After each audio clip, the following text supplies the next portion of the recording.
누군가와 대화할 때 상대방이 대리모 출산도 입양이랑 같은 거죠. 여성에게 돈을 지불하고 자신들이 키울 아이를 낳게 하는 것이 잘못됐다고 말하는 거 보니까 당신은 입양 제도도 잘못된 거라고 하겠군요. 라고 한다면 어떻게 말할까요? 대리모 출산을 지지하는 사람들은 이 방법이 일반 입양과 다름이 없다고 말합니다. 과연 그럴까요? 그게 사실일까요? 토론에 앞서 우선 대리모 출산의 정의부터 내리겠습니다.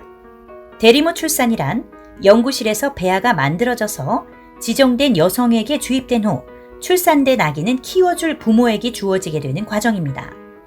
대다수의 경우 아이를 키울 부부는 한쪽이나 양쪽 모두가 아이와 피가 섞여 있지 않습니다. 대리모 출산이 입양과 엄연히 다른 세 가지 이유가 있는데요. 첫째로, 입양은 가정의 상처를 치유해주는 역할을 합니다.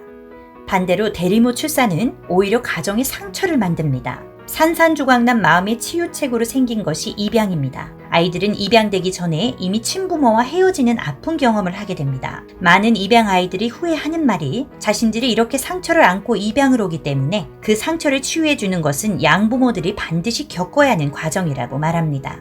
대리모 출산 역시 아이가 친부모와 단절된다는 똑같은 상처를 동반합니다. 하지만 대리모 출산의 경우 아이가 받은 상처는 다름이 아닌 자신을 키워주는 양부모에게서 비롯된 격이 됩니다. 둘째로, 입양은 아이가 고객인데 반해 대리모 출산은 두 성인 부부가 고객입니다. 입양의 목적은 아이에게 키워줄 부모를 찾아주는 것이기 때문에 모든 가정의 중심이 이 아이의 안전입니다. 양부모는 아이를 입양하기 위해 특정한 심사와 신원조사를 거쳐야 하고 입양 후 추적 감독도 받게 됩니다. 아이를 위해 부부가 희생하는 것이 입양의 구조입니다. 대리모 출산의 목적은 두 성인이 아이를 가지게 되는 것입니다. 그렇게 모든 과정이 그 성인에게 맞춰져 있게 되죠. 입양과 달리 아이를 위한 보호장치는 없고 대다수의 경우 아이는 친모나 친부와 강제로 찢어져야 합니다. 대리모 출산에서는 아이가 양부모를 위해 희생하는 구조가 되죠.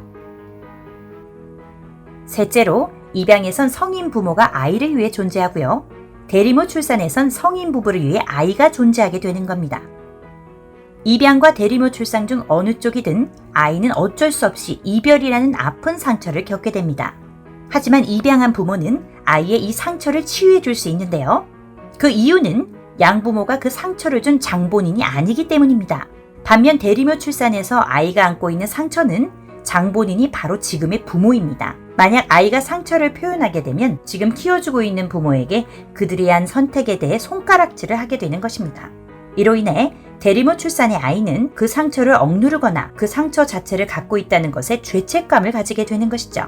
결국 이 가정에서는 아이가 성인인 두 부모를 더 이해하고 배려하고 노력해야 되죠. 정자와 난자 기증을 통해 아이를 가지고 싶다는 사람들의 동기는 선할 것입니다. 그렇다 할지라도 아이의 권리와 삶이 중요한 만큼 성인들이 선한 동기를 할지라도 입양 수단을 마음대로 하면 안 됩니다. 성인이 바라는 점과 아이의 인권을 놓고 선택의 기로에 섰을 때 우리의 선택은 항상 아이의 인권이어야 하니까요.